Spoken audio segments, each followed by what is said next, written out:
Did you know that the algorithms behind YouTube, Instagram, or TikTok are all rooted in one of the most groundbreaking ideas in philosophy? I'm talking about Immanuel Kant and his Copernican Revolution. Even our daily approach to reality, technology, or science can be all traced back to his work.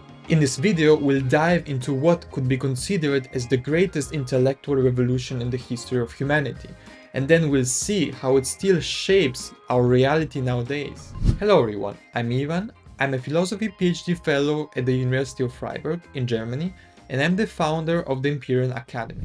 I started studying philosophy over 10 years ago, back when I was still in school. I then continued my bachelor and master in Italy, where I focused particularly on philosophers such as Nietzsche, Heidegger, and Kant. Today, I'm conducting my doctoral research in Germany, concentrating my studies on Immanuel Kant's transcendental philosophy.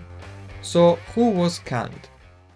Kant was a German philosopher living in Königsberg in the 18th century. His most complex and important work is the Critique of Pure Reason. Whenever I present Kant to my students, I always mention the story behind his masterpiece, because it's extremely interesting and inspiring. In 1770, Kant wrote his dissertation, for which he finally, at the age of 46, obtained a professorship at the university.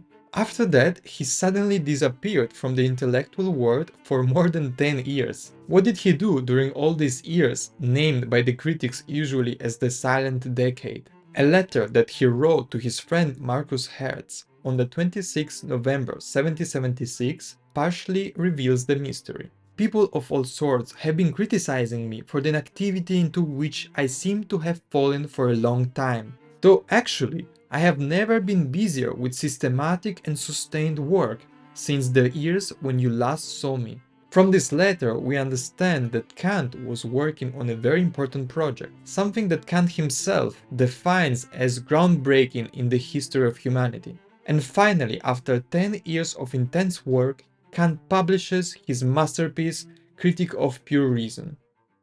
So, what's the great idea behind this text? In short, Kant wanted to give a new ground to metaphysics. Why metaphysics? Because in the Western tradition, it is considered as the most fundamental science, or as Kant defines it, the queen of all sciences. This importance derives from its object, namely the being as such.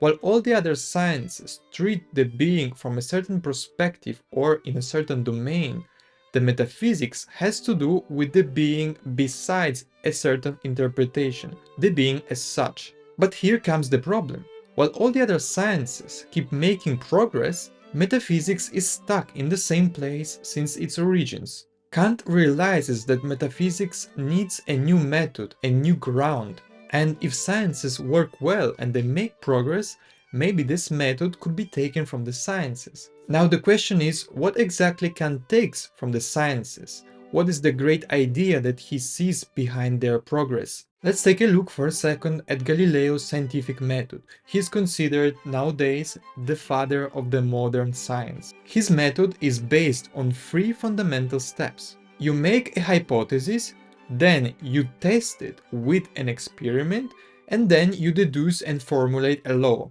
Sounds simple and pretty intuitive, right? After all, the process that we use nowadays is based on these principles, and we are more or less accustomed to this structure. But what lies behind this method? What did Kant see as extraordinary? When the scientists conduct an experiment, they are not just passively observing the nature, they are actually actively shaping it. Think about it for a moment. When you test a hypothesis, you are introducing a new framework in the reality that wasn't there before. In other words, you are assuming a particular perspective of the world. This realization became the foundation of Kant's philosophy. Now the question is, how does Kant apply this method to metaphysics? Kant himself speaks of the Copernican Revolution, so it's worth for a moment try to understand what's behind this revolution. By the way, this is just a brief introduction to Kant's critique of metaphysics. If you are interested in this topic, we are organizing a course led by 4 PhD students based on 4 different authors of philosophy who all criticize the metaphysics. I'm talking about Kant, Kierkegaard, Nietzsche, and Heidegger. Write to us for more information and check out the link to our academy in the description. Before Copernicus, people believed that the Earth was at the center of the universe according to the Ptolemaic model. Copernicus, unable to explain the motion of certain celestial bodies based on this model, decided to make the observer on the Earth revolve around the Sun. The calculations matched and the revolution began, making a huge impact in the history.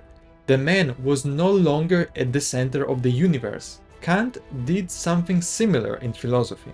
Until Kant, most of the philosophers thought that our knowledge has to conform to the objects of the external world. But Kant turned this idea on its head. He argued, what if the objects have to conform to our knowledge instead?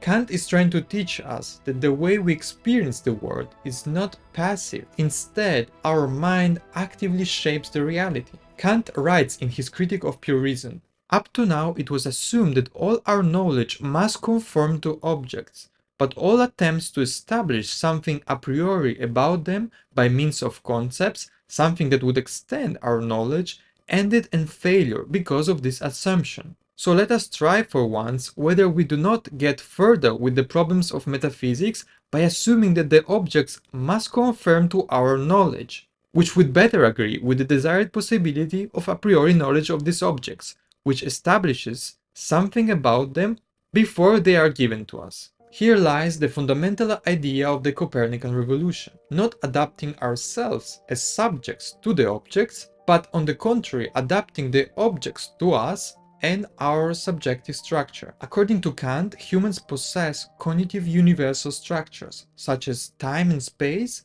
and the categories. These structures frame the reality that we experience. This means that we cannot experience the world if not filtered through the structures. Think about it this way. Experience is not something that exists out there besides human beings. It is a combination of our way of perceiving things and the external world. So how does this relate to the algorithms of the platforms? Take platforms such as YouTube, TikTok or Instagram. The content you see isn't random. Indeed, it adapts to the universal trends and preferences. But here's the twist. Your experience of the content also shapes the algorithm. Just like in Kantian's philosophy, these systems adapt to the dynamic relationship between you, the observer, and what is observed, the content.